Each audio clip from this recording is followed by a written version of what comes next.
Hello guys, ഇന്ന് ഞാൻ വന്നിരിക്കുന്നത് ഒരു റിക്വസ്റ്റഡ് നെയിം മീറ്റിംഗ് ചാലഞ്ചായിട്ടാണ്. സെലക്ട് ചെയ്തിരിക്കുന്ന നെയിം സേറ. അപ്പോൾ നമുക്ക് സ്റ്റാർട്ട് ചെയ്യാം. ഫസ്റ്റ് ലെറ്റർ എസ് ആണ്. എസ്സിന് സെലക്ട് ചെയ്തിരിക്കുന്നത് 7up ആണ്. സ്പ്രൈറ്റ് നോക്കി കണ്ടില്ല, അപ്പോൾ 7up വെച്ച് അഡ്ജസ്റ്റ് ചെയ്തു. ഇത് ഞാൻ കുറച്ച് മുമ്പേ വാങ്ങിയ 7up ആയിരുന്നു. അപ്പോൾ ഏകദേശം കുടിച്ച് കഴിഞ്ഞിട്ട് ബാക്കി കുറച്ച് ഐറ്റം ബാക്കിയുണ്ട്. ഇതിൻ്റെ സോഡ കണ്ടൻറ്റൊക്കെ ഏകദേശം പോയിട്ടുണ്ട്.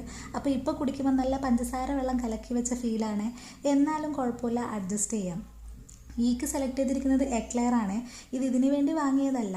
മോൻ്റെ ബർത്ത്ഡേൻ്റെ സമയത്ത് നമ്മൾ വാങ്ങി വെച്ചത് ബാക്കി കുറച്ച് ഫ്രിഡ്ജിൽ ഇരിപ്പുണ്ടായിരുന്നു. അപ്പോൾ ഇത് വെച്ച് ഈ കോമ്പൻസേറ്റ് ചെയ്യാമെന്ന് കരുതി. ഇത് മുഴുവനും ഞാൻ കഴിച്ചിട്ടുണ്ട്, കാരണം ഒരുപാട് നാളായി ഒരു എക്ലെയർ കഴിച്ചിട്ട്. അങ്ങനെ ഈ കഴിഞ്ഞ് ആറിന് ഞാൻ സെലക്ട് ചെയ്തിരിക്കുന്നത് റസ്ക് ആണ്.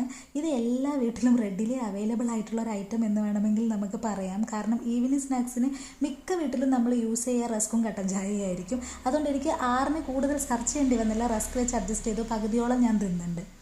ഏക്ക് ഞാനൊരു വെറൈറ്റി ഐറ്റമാണ് എടുത്തിരിക്കുന്നത്, അച്ചപ്പം. എല്ലാ നാട്ടിലും ഇതിന് ആ പേരാ പറയാണോന്നൊന്നും എനിക്കറിയില്ല. എന്തായാലും ഞങ്ങളുടെ നാട്ടിൽ ഇതിന് അച്ചപ്പം എന്ന് പറയും. ഇത് ചെറിയ ടൈപ്പ് അച്ചപ്പമാണ്, അതുകൊണ്ട് എൻ്റെ കയ്യിൽ കയറുന്നുണ്ടായിരുന്നില്ല. യൂഷ്വലി വലുതായിരിക്കുന്ന സമയത്ത് നമുക്ക് ഓരോരോ വിരലിട്ടിട്ട് കഴിക്കായിരുന്നു. എന്നാലും ഞാൻ അഡ്ജസ്റ്റ് ചെയ്തിട്ടുണ്ട്. അടുത്തത് എച്ച് ആണ്. എച്ചിന് എടുത്തിരിക്കുന്നത് ഹണിയാണ്. കാരണം ലാസ്റ്റ് വീഡിയോയിൽ ഞാൻ എച്ചിന് എടുത്തിരിക്കുന്നത് ഹോർലിക്സ് ആയിരുന്നു. അപ്പോൾ അത് തന്നെ എടുക്കണ്ടെന്ന് കരുതി.